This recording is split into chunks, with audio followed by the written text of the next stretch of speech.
Ako nga pala si Wanga, 2 years nang OFW sa Czech Republic, wala pa ring ipon. At dahil day off po ngayon, maaga akong gumising 10 AM ng umaga dahil marami akong gagawin at hindi ko alam kung ano yung mga gagawin ko. Usually, ang routine ko tuwing day off ko pag nagigising, hindi ko alam eh. Basta nagigising ako mga 12 o'clock, mga 1 o'clock, diretso kain na ng tanghali, after nun, matutulog ulit. Pero ngayon, gusto ko maiba naman, yung may kabuluhan ba? Pero hindi ko alam anong gagawin ko. Mag-iisip muna ako ng malalim. At ayun, may naisip na ako. Ngayong araw na pala na to, magluluto ako ng sinigang na dinosaur. Kasi sabi ng tropa kagabi, meron daw siyang dinosaur sa rep. Saka nga pala mga kaka, last 2021 ako nandito sa Czech Republic. Ang agency ko sa Pilipinas ay ABA. Pero ngayon, di na yata sila nagpapaalis. May mga nakapending pa kasi. Kung gusto nyo mag-apply, search nyo lang yung EDI Staff Builders. Yun, hiring sila ngayon. Papunta dito sa Czech at Slovakia. Maraming hiring ngayon, marami na rin kaming mga kasamahang Pilipinong nandito na. At binuksan ko na nga pala yung bintana, papasingawin ko muna tong kwarto namin. Marami na kasi akong naririnig na mga iyak ng bata para lumabas. Ito nga palang bahay na to, bago lang kami dito, wala pang 1 buwan.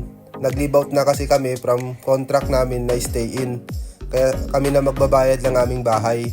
Kaya medyo may kamahalan tong nakuha naming bahay na to, pero sulit naman, maganda. At di rin kalayuan ito sa trabaho namin. Magbibiyahe ka lang ng 10 minutes, 2 sakay. Medyo mahirap nga lang pag weekends. Masyadong mahaba yung interval ng bus, kaya mahirap magantay.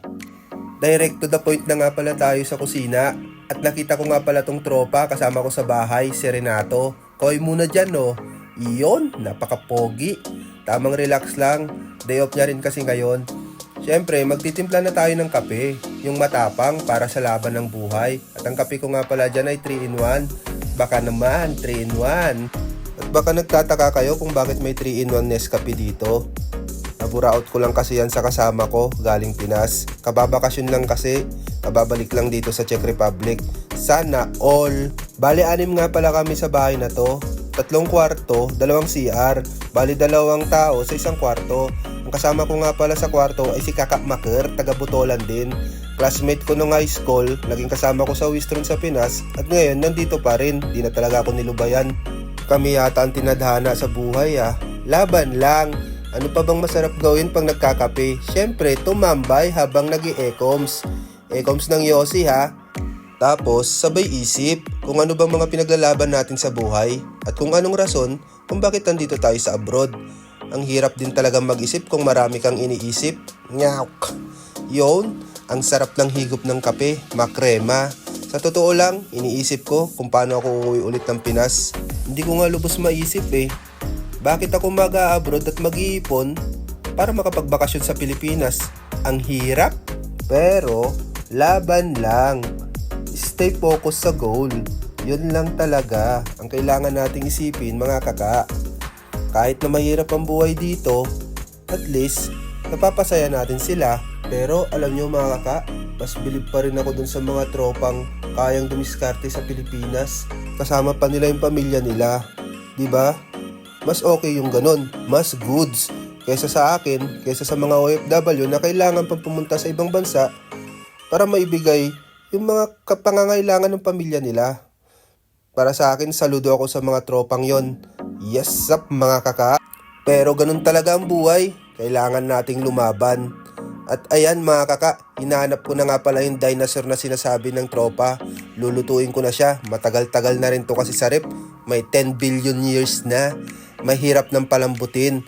Niready ko na rin nga pala yung mga gulay na gagamitin natin sa sinigang na dinosaurs. Ito nga palang dinosaur na to, alaga to ni Enrile nung nakaraang 10 billion years pa na nahuli. Meron pang tira yung tropa.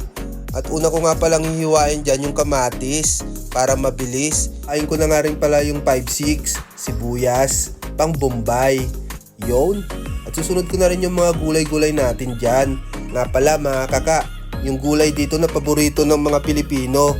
Siyempre, yung mga Pilipinong kagaya ko ay legal. Kaya nga gusto ko dito rin eh. Napamahal na ako sa bansang to. Hindi lang siya niluluto, sinisindihan pa. Yon. Muntikan ko na nga palang nakalimutan yung bawang. Siyempre, pinitpit ko lang yan, tapos binalatan. Tapos konting hiwa. Sinunod ko na rin tong repolyong Baguio, Pechay Baguio. Yon, marami nga pala niyan dito. Kaya, hindi kami nauubusan ng stock na yan kasi minsan naglalaga rin kami. Yan rin yung nilalagay namin sa nilagang baka. Sinunod ko na nga rin pala tong siling haba. Itong siling haba na to, sobrang laki. Ang hirap diskartehan.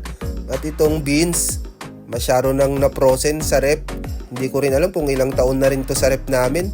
Mukhang matagal-tagal na, matigas na eh. Susunod ko na nga rin pala tong dinosaur. Hihiwain ko na siya. Pero bago muna, huhugasan ko muna siya. Tingnan nyo, laki no. Dinosaur na Enrile yan eh. Ito nga palang dinosaur na to, na-score ng tropa dito sa malapit sa grocery namin. Malapit lang yung grocery namin dito. Pagbaba mo, nasa 4th floor kasi kami. Pagbaba mo, konting may paliko, tapos may lalo ungot, andun na yung bila. Bila nga pala yung tawag sa grocery namin dito. Iniwa ko na nga pala yung dinosaur ni Enrile, medyo makunat-kunat na rin to. 10 billion years ba naman sa rep eh. Napakalupit talaga ng tropa. Shoutout nga pala kay Kaka RB, siya yung may-ari ng dinosaur na to. Hindi ko nga alam eh, naging tropa niya siguro si Enrile. Ayan nga pala, kompleto na yung aking rekado. Mura lang nga pala mga karne dito. Ang mahal dito, yung gulay. Unang sabak, gisa muna tayo para mas juicy yung dinosaur na lulutuin natin. Lagyan natin ng mantika. Medyo mainit na yung kawali niyan. Nuna na natin yung bombay. Yun, gisahin muna natin ang maigi itong bombay. Para sa akin kasi mga kaka, mas gusto ko pag nagsisigang, yung ginigisa muna yung karne para mas juicy. Yun, konting mekos-mekos lang mga kaka, para maluto talaga yung sibuyas natin. After nyan, susunod na natin yung bawang. Yung mekos-mekos natin din yan mga kaka, para mag-combine yung aromatic nya. Rekta na rin natin to mga kaka, wala nang paligoy-ligoy, ang mahiwagang kamatis. Mekos-mekos lang yan rin yan mga kaka. Pag medyo nagisa na yung kamatis, syempre isang mabilis na yan, yung karne ng dinosaur, para kaagad lumambot at magisa. Laki nga pala ng hiwa ko dyan mga kaka, pero solid yan. Talagang food trip tayo ngayong day off. Sabay na rin natin yung pamintang durog, para mas kumapit yung lasa. Matik lagyan na rin natin to ng magic sarap, para sumarap. Tapos konting asin, gawa pa yan sa dagat na maalat. Takpan muna natin ng mga ilang minuto, para ma-absorb niya yung bango. At ayan, may sabaw na siya. Ilalagay ko na nga pala yung siling haba. Sobrang bilis mga kaka. Gutom na ako eh. Gutom na rin si Renato. Minamadali na akong magluto. Papakuluin muna natin yan hanggang lumambot yung mga gulay.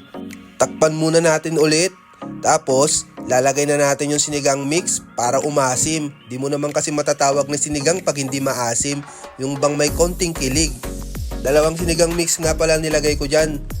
Yung isa, sinigang mix sa sampalok, at yung isa, sinigang mix na may gabi para malapot-lapot.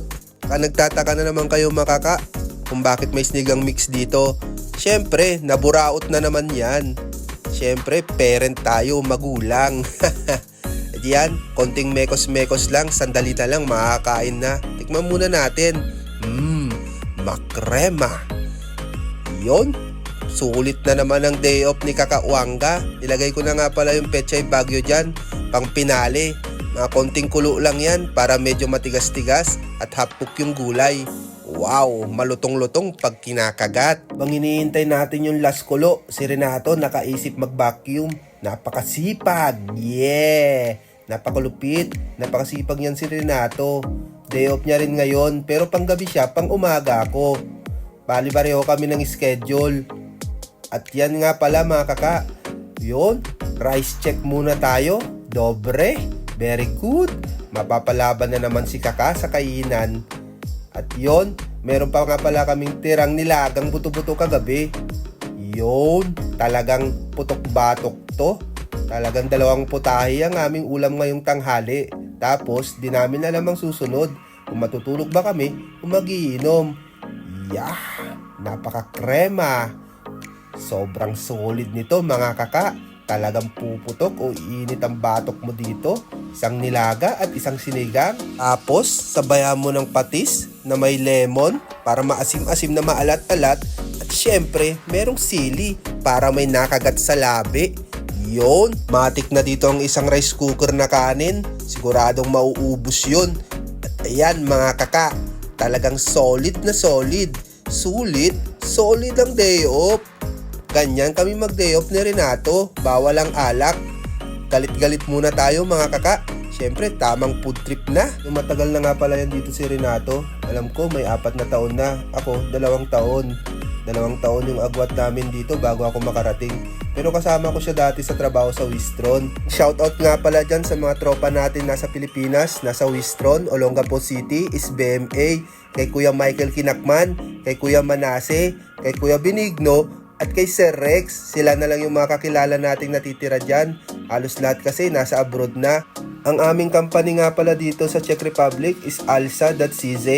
Isang malaking warehouse operator kami dito. Nga pala namin dito, short week at long week.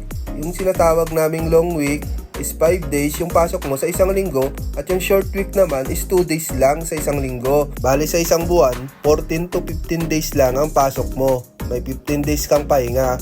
Pero ang ginagawa namin, maghahanap kami ng ibang pagkakakitaan tulad ng pagbibigay aliw. Napakalupit. Joke lang yon.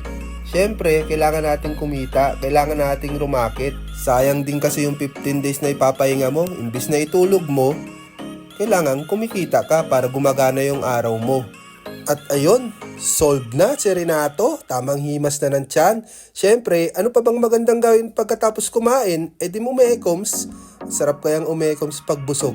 Tignan mo nga naman yung tiyan ko, talagang full pack abs yan. Nakatago nga lang sa isa. Siyempre, it's your turn, Renato. Ikaw na maghuhugas ng plato. Habang ako'y nandito, safety na. Tamang isip na kung anong magandang gagawin mamaya. Total, maaga pa naman. May oras pa ako para mag-isip. Kung iinom ba? Oo, iinom. Parang iinom eh. Tignan na lang natin mamaya. Paalam!